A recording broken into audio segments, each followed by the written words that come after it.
২০ বছরের মধ্যে সবচেয়ে শক্তিশালী সৌরঝড় কবে আঘাত হানে?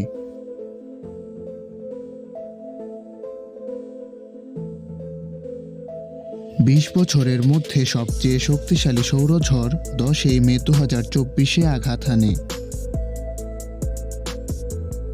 ভারত কবে স্বাধীন হয়েছিল?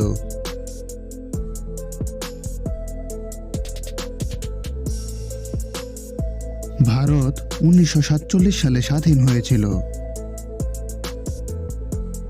কবে ভারত প্রজাতন্ত্র ঘোষিত হয়েছিল?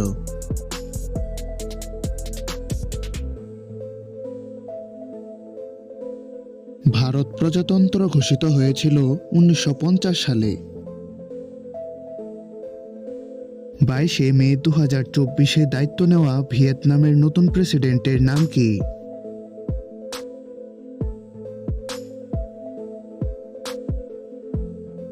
ভিয়েতনামের নতুন প্রেসিডেন্টের নাম হল তো লাম।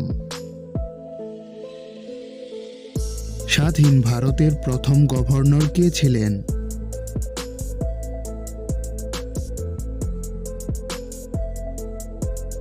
স্বাধীন ভারতের প্রথম গভর্নর ছিলেন লর্ড মাউন্টব্যাটেন।